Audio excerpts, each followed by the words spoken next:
আসসালামু আলাইকুম ভিউয়ার্স, আজকে চলে আসছি বঙ্গবন্ধু সামরিক জাদুঘরে। আজকে বঙ্গবন্ধু সামরিক জাদুঘরের সকল তথ্য তুলে ধরব। বাংলাদেশের সামরিক বাহিনীর ইতিহাস, ঐতিহ্য এবং বিভিন্ন কর্মকাণ্ড সম্পর্কে জানানো তথ্য ভাণ্ডারের নাম বঙ্গবন্ধু সামরিক জাদুঘর। পূর্বে এই জাদুঘরের নাম ছিল বাংলাদেশ সামরিক জাদুঘর। বঙ্গবন্ধু সামরিক জাদুঘরটি বঙ্গবন্ধু নব থিয়েটারের পশ্চিম পাশে 10 একর জমিতে নির্মিত হয়েছে, যেখানে স্বাধীনতার আগে ও পরে সামরিক বাহিনীর বিভিন্ন সরঞ্জামাদি উপস্থাপন করা হয়েছে। জাদুঘরটিতে বাংলাদেশ সেনাবাহিনী, নৌবাহিনী এবং বিমান বাহিনীর জন্য নির্ধারিত গ্যালারি সহ 6টি পৃথক অংশ রয়েছে এবং প্রতিটি বাহিনী গ্যালারিতে রয়েছে বঙ্গবন্ধু কর্নার।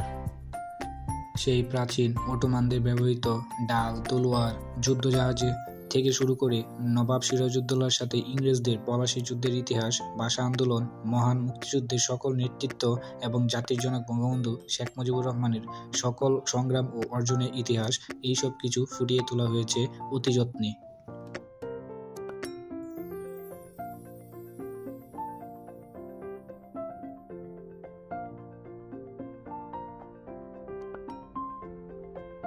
বঙ্গবন্ধু সামরিক জাদুঘরে কি আছে, কিভাবে ঘুরবেন, কিভাবে যাবেন, সময়সূচি ও খরচ সহ ভ্রমণের সকল খুঁটিনাটি তথ্য জানতে দেখে নিতে পারেন আজকের এই ভিডিওটি। বাংলাদেশের অধিকাংশ জাদুঘর দেখলে যেমনটা মনে হয় কাঁচ ঘেরা বাক্সে গতানুগতিক উপস্থাপন, প্রচলিত এই ধারাকে ভেঙে দিয়েছে বঙ্গবন্ধু সামরিক জাদুঘর। এখানে প্রযুক্তির সর্বোচ্চ ব্যবহার করা হয়েছে। বাংলাদেশের সব থেকে সুন্দর জাদুঘর হচ্ছে বাংলাদেশের বঙ্গবন্ধু সামরিক জাদুঘরটি। ঢাকার বিভিন্ন স্থান থেকে বাস, সিএনজি কিংবা ট্যাক্সি ভাড়া করে বিজয় সরণিতে নব থিয়েটারের পাশে অবস্থিত বঙ্গবন্ধু সামরিক জাদুঘর যেতে পারেন।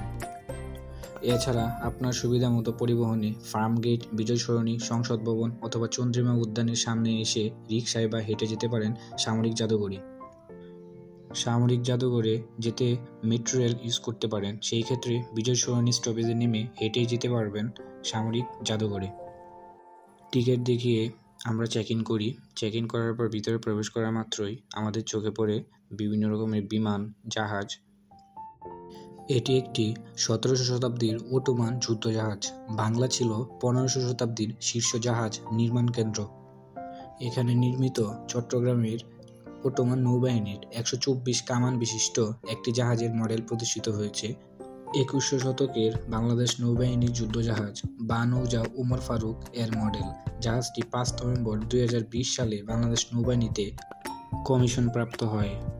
এটি একটি 14.5 মিমি quad anti aircraft machine gun T-65 প্রাক্তন সোভিয়েত ইউনিয়নের বর্তমান রাশিয়া তৈরি 4 ব্যারেল বিশিষ্ট বিমান বিধ্বংসী মেশিনগান, যা 1977, 1980 ও 2000 সালে চীন থেকে সংগ্রহ করা হয়। এই অস্ত্রটি ভিয়েতনাম যুদ্ধে ভিয়েতনামী বাহিনী কর্তৃক অত্যন্ত সুসফলতার সাথে মার্কিন বিমান বাহিনীর বিরুদ্ধে ব্যবহৃত হয়েছিল। বিমান লক্ষ্যবস্তু ছাড়াও শত্রুর পদাতিক বাহিনীর বিরুদ্ধে এর ব্যবহার রয়েছে। রুশ, চেচেন স্নাইপারদের বিরুদ্ধে রুশ বাহিনী সফলতার সাথে এই অস্ত্র ব্যবহার করে। 12 পাউডার আর্টিলারি গান 1816 সালে স্কটল্যান্ডের লার বার্টের ক্যারন আয়রন ওয়ার্কসে তৈরি এই কামান। জানা যায় যে ইস্ট ইন্ডিয়ান কোম্পানি কর্তৃক কামানটি ব্যবহৃত হয়েছিল। পাকিস্তানের পাঞ্জাবের চকওয়াল জেলার দুলমিয়াল গ্রামে এই ধরনের একটি আর্টিলারি কামান প্রদর্শন করা আছে। অত্র জাদুঘরে সংগ্রহশালায় এটি একটি অমূল্য নিদর্শন। 1988 সালের 31 মে প্রদর্শিত কামানটি বাংলাদেশ সামরিক জাদুঘর স্টেশন সদর দপ্তর রংপুর থেকে সেন্ট্রাল অর্ডিন্যান্স ডেপুর ঢাকা সেনানিবাসের মাধ্যমে সংগ্রহ করে। এটি একটি সারং। প্রদর্শিত নৌযানের মডেলটি খ্রিস্টীয় 17 শতকে মুঘল নৌবাহিনী কর্তৃক ব্যবহৃত বৃহৎ সামরিক জলযানের আদলে নির্মিত হয়েছে। সরং ছিল এই ধরনের বৃহৎ জলযানের প্রধান নাবিক। সেই ধারণা থেকে এর নামকরণ করা হয়েছে সারং। বাংলার স্বাধীন সুলতানদের আমলে নৌবাহিনী এবং নৌযানের যে উল্লেখযোগ্য পাওয়া যায়, তাতে ধারণা করা যায় যে বৃহৎ নৌযান এই অঞ্চলের অন্যতম যুদ্ধ উপকরণ ছিল। বাংলাদেশ সেনাবাহিনীর ধারণা এবং বাংলাদেশ নৌবাহিনী প্রদত্ত নকশা অনুযায়ী বাংলাদেশের প্রান্তিক অঞ্চলের নৌকা নির্মাণ শিল্পীদের দ্বারা এই বৃহৎ কর্মযজ্ঞ সম্পাদন করা হয়েছে। এই নৌযানটি সামরিক জাদুঘরের অন্যতম একটি আকর্ষণ কেন্দ্রবিন্দু হয়ে দাঁড়িয়েছে। বিজয় তুর্য, 3 বাহিনীর সমন্বিত প্রতিরক্ষা ব্যবস্থা, যে কোনো দেশের সামরিক সক্ষমতার প্রতীক। জল, স্থল ও অন্তরিক্ষে বাংলাদেশ সশস্ত্র বাহিনী সময়ের প্রয়োজনে মাতৃভূমির সার্বভৌমত্ব রক্ষার সদা প্রস্তুত।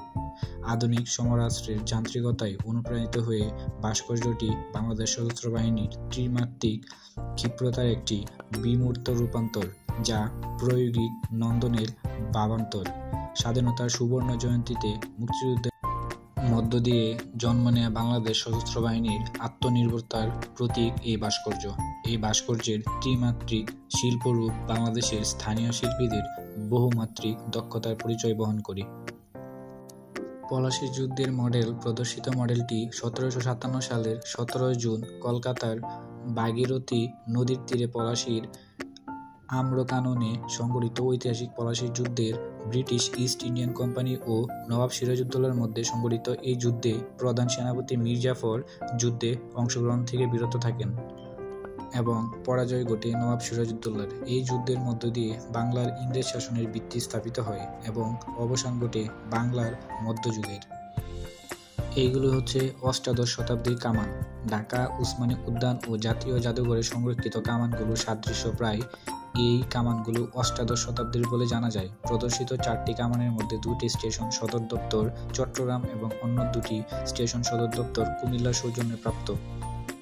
পেটানো লোহার তৈরি এই কামানগুলো স্থানীয়ভাবে মুঘল আমলের তৈরি বলে ধারণা করা যায়। 1988 সালে 31 মে বাংলাদেশ সামরিক জাদুঘর সেন্ট্রাল ওয়ার্ডনেস ডেপো ঢাকা সেনানিবাস থেকে সংগ্রহ করে।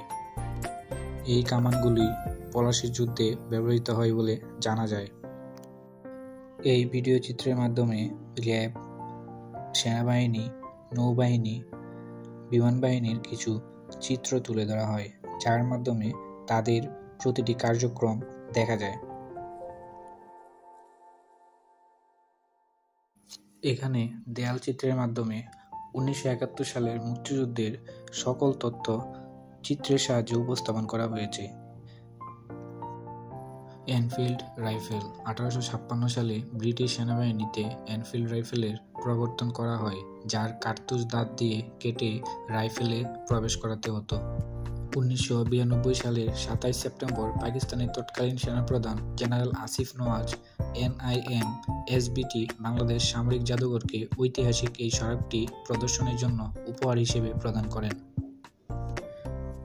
এখন যেগুলো দেখতে পাচ্ছেন এগুলি প্রাচীনতম কিছু অস্ত্রশস্ত্র, যেগুলো ব্রিটিশ আমলে ব্যবহৃত হতো। ইন্দোনেশিয়ার বরবুদুর মন্দিরের দেয়ালে খোদাই করা একটি পালতোলা জাহাজের অনুকৃত ভাস্কর্য। ইতিহাসবিদগণের মতে শ্রীবিজয়া সাম্রাজ্যের সময়ে এ ধরনের জাহাজ ব্যবহার করে ভারত মহাসাগরে বাণিজ্যিক পরিচালনা করা হতো। মুঘল যুদ্ধজাহাজ মধ্যযুগের শেষ ভাগ হতে আধুনিক যুগের প্রথম ভাগ পর্যন্ত বাংলা তার নৌবাহিনী এবং জাহাজ নির্মাণ ঐতিহ্যের জন্য সুপরিচিত ছিল। বাংলায় নির্মিত মুঘল যুদ্ধজাহাজের একটি মডেল এখানে প্রদর্শিত হয়েছে। এসব জাহাজ সাধারণত 2 বা 3 পাল বিশিষ্ট এবং দৈর্ঘ্য অনুপাতে প্রস্থে বড় হতো, যার সম্মুখভাগেই অধিকাংশ কামান সজ্জিত থাকত। এখানে আসলে নৌবাহিনী সম্পর্কে আপনি মোটামুটি একটি ধারণা পেয়ে যাবেন। গভীর সাগরে তাদের কার্যক্রম কিভাবে করা হয় সেই সকল তথ্য এখানে দেখতে পারবেন ভিডিও চিত্রের মাধ্যমে। চলুন দেখে আসি নৌবাহিনীর যুদ্ধক্ষেত্রে কিছু ভিডিও ফুটেজ।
বাংলাদেশ সামরিক জাদুঘরের সবথেকে সুন্দর গ্যালারি হচ্ছে বাংলাদেশ নৌবাহিনী গ্যালারি।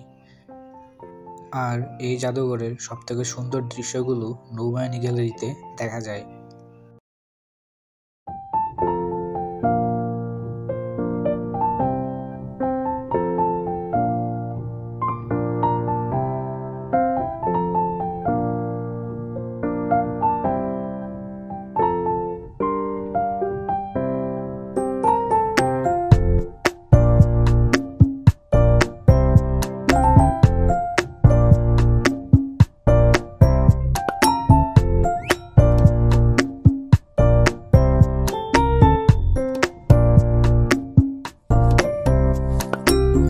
এরপর আমরা চলে যাই সাবমেরিনে।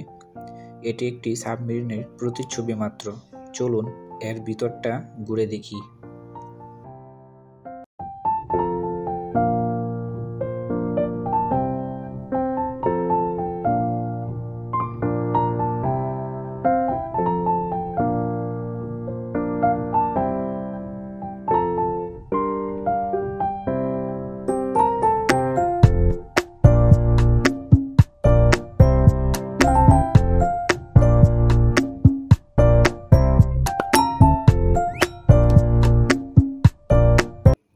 এর কিছুক্ষণ পর আমরা দেখতে পাই দেয়াল চিত্রের মাধ্যমে 1971 সালের মুক্তিযুদ্ধে পাকিস্তানের আত্মসমর্পণের চিত্র।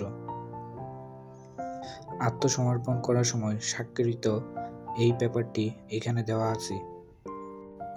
এছাড়া 1971 সালে মহান মুক্তিযুদ্ধের সময় সেক্টর কমান্ডারদের তাদের নিজস্ব ছবিগুলি এখানে দেয়াল চিত্রের মাধ্যমে প্রদর্শিত করা হয়েছে। জেনারেল এম.এ.জি. উসমানী কর্নার এখানে রয়েছে তার ব্যবহৃত একটি গাড়ি, যার মাধ্যমে 1971 সালে মুক্তিযুদ্ধের সময় সীমান্তবর্তী জেলাগুলি পঞ্চগড়, পাবনা, কুষ্টিয়া, যশোর এইসব জেলাগুলিতে এই গাড়ি দিয়ে মুক্তিযোদ্ধাদের প্রশিক্ষণ পরিদর্শন করতে যেতেন। জেনারেল এম.এ.জি. উসমানীকে পাকিস্তানিরা তাকে ডাকত পাপা টাইগার। তার নাম শুনলে ত্রাস সৃষ্টি হতো পাকিস্তানি ক্যান্টনমেন্টে। তিনি ছিলেন 3টি দেশের সেনাবাহিনীর অফিসার। 1942 সালে তৎকালীন ব্রিটিশ সাম্রাজ্যের ইতিহাসে সর্বকনিষ্ঠ মেজর ছিলেন তিনি। মাত্র 23 বছর বয়সে তিনি হয়েছিলেন একটি ব্যাটালিয়নের অধিনায়ক। একটি দেশের স্বাধীনতার পথে মুক্তিযুদ্ধে তিনি ছিলেন সশস্ত্র বাহিনীর প্রধান। একটি দেশকে স্বাধীনতা এনে দেওয়ার রণাঙ্গনে অন্যতম মহারথী তিনি মোহাম্মদ আতাউল গনি উসমানী। এটি বাংলাদেশের প্রথম জাতীয় পতাকা। বাংলাদেশের প্রথম জাতীয় পতাকার অন্যতম এবং মূল নকশাকার শিব নারায়ণ দাস। 1971 সালের 2 মার্চ ঢাকা বিশ্ববিদ্যালয়ের বটতলায় এক সমাবেশে প্রথম পতাকা উত্তোলন করা হয়। 1972 সালে প্রথম নকশাকৃত পতাকার মাঝে মানচিত্রটি বাদ দিয়ে পতাকার মাপ, রং ও তার ব্যাখ্যা সংবলিত পটুয়া কামরুল হাসান কর্তৃক পরিমার্জিত রূপটিকে বর্তমানে বাংলাদেশের জাতীয় পতাকা হিসেবে অনুমোদিত হয়। বীর মুক্তিযোদ্ধা BSS 1468 মেজর কামরুল হাসানের সৌজন্যে বাংলাদেশ সামরিক জাদুঘর এই স্মারকটি সংগ্রহণ করে। চলুন জেনে আসি বাংলাদেশ সামরিক জাদুঘরের প্রবেশ টিকিট ও সময়সূচি সম্পর্কে। বঙ্গবন্ধু সামরিক জাদুঘর প্রবেশ করতে জনপ্রতি টিকিট মূল্য 100 টাকা। 5 বছর বা তার ছোট বাচ্চাদের প্রবেশে কোনো টিকিটের প্রয়োজন হয় না। এছাড়া সার্কভুক্ত দেশগুলোর দর্শনার্থীদের প্রবেশ টিকিট 300 টাকা এবং অন্যান্য বিদেশি দর্শনার্থীদের জন্য প্রবেশ ফি 500 টাকা। টিকিট পাওয়া যাবে অনলাইনেও। শনি, রবি, মঙ্গলবার সকাল 10টা 30 থেকে সন্ধ্যা 6টা 30 পর্যন্ত, বৃহস্পতিবার সকাল 10টা 30 থেকে সন্ধ্যা 7টা পর্যন্ত, শুক্রবার বিকেল 3টা থেকে সন্ধ্যা 7টা 30 পর্যন্ত, বুধবার ও সরকারি ছুটির দিন এই সামরিক জাদুঘরটি বন্ধ থাকে। খাবার খেতে জাদুঘর কমপ্লেক্সের ভিতরে নেহারিকা রেস্টুরেন্টে খেতে পারবেন। দাম একটু বেশি হলেও খাবারের মান বেশ ভালো। এছাড়া একটি সুন্দর কফি শপ আছে, যেখানে কফির পাশাপাশি স্ন্যাক্সেরও ব্যবস্থা আছে। বাইরে খেতে চাইলে কাজী নজরুল রোডের পাশে কিংবা সংসদ ভবন এভিনিউ রোডের পাশে অনেকগুলো ভালো রেস্টুরেন্ট পেয়ে যাবেন। বঙ্গবন্ধু সামরিক জাদুঘরের সবগুলো গ্যালারি ভালো করে ঘুরে দেখতে আপনার প্রায় 3 ঘন্টা সময় লেগে যাবে। তারপরেও হাতে সময় থাকলে খুব কাছেই নব থিয়েটার, চন্দ্রিমা উদ্যান, বিমানবাহিনী জাদুঘর, সংসদ ভবন এলাকা কিংবা মুক্তিযুদ্ধ জাদুঘরে ঘুরে দেখতে পারেন। 1987 সালে প্রথম সামরিক জাদুঘরটি প্রতিষ্ঠিত হয় এবং 1999 সালে জাদুঘরটি স্থায়ীভাবে বিজয় সরণিতে স্থানান্তর করা হয়। আজকের মতো এখান থেকে বিদায় নিচ্ছি। দেখা হবে অন্য একটি ভিডিওতে। সবাই সুস্থ থাকবেন, ভালো থাকবেন। আল্লাহ হাফেজ।